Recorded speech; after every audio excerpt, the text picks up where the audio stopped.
Reconnaissance de la deuxième institution à la première de la République. Les femmes parlementaires sont venues la notifier au président Ibrahim Boubacar Keïta pour avoir soutenu la loi numéro 052 jusqu'à son adoption à l'Assemblée nationale. Les 30% des postes électifs et nominatifs sont désormais naquis. Les femmes parlementaires voient en ce acte la manifestation d'une réelle volonté politique, une première dans l'histoire de la démocratie malienne qu'il faut saluer selon elles.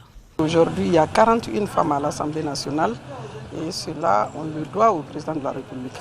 Donc, dans un premier temps, nous sommes venus pour lui exprimer notre gratitude et le remercier pour avoir permis la proposition de loi par le gouvernement et le vote de cette loi.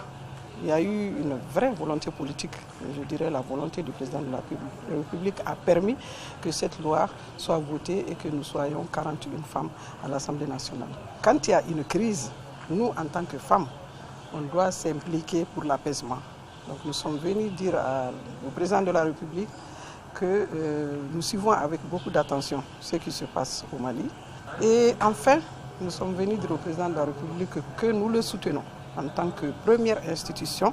Et c'est important de dire que nous soutenons le président, nous soutenons les institutions, toutes les femmes, toutes tendances confondues. Là où on voit les femmes, on voit une lueur d'espoir par rapport à la paix. Jusqu'à quel niveau vous allez vous impliquer pour le retour du calme et de la sérénité au Mali? Mais on va s'impliquer totalement, on va rencontrer tous les acteurs. Rien ne sera de trop pour nous, que ce soit à l'intérieur, que ce soit à Bamako ou à l'intérieur du pays, même à l'extérieur du pays si c'est possible. Ils cherchent à être dans l'hémicycle aussi pour participer à la vie de la nation. Les Maliens de l'extérieur, également reçus par le président de la République, se disent préoccupés par la situation socio-politique du pays. Cela par la voix du président du Haut Conseil des Maliens de l'extérieur. Vu l'importance de la communauté malienne établie à l'extérieur, il était tout à fait normal. J'ai cherché à rencontrer M. le Président de la République afin de discuter avec lui et surtout apporter notre soutien à ce moment difficile pour qu'une solution vraiment pérenne, une solution puisse trouver à toute cette crise aujourd'hui que notre pays traverse. Et je pense que M. le Président de la République, un homme averti, nous a rassurés qu'il était vraiment disponible.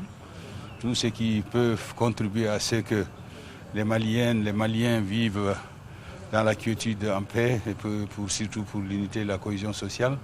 Il est prêt à le faire et donc je pense que nous n'allons pas nous arrêter là, n'est-ce pas? C'est les fils de ce pays qui se connaissent très bien, qui ont une divergence de vie momentanément, que nous allons nous chercher en tant que personnes ressources à apporter. Nous n'allons pas nous arrêter seulement là, nous allons voir aussi les autres, pour essayer de faire en sorte que le Mali soit privilégié. Les Maliens de l'extérieur, des soutiens de taille, nos compatriotes contribuent fortement à l'économie malienne. À la date du 31 décembre 2018, les transferts financiers se chiffraient à 580 milliards de francs CFA.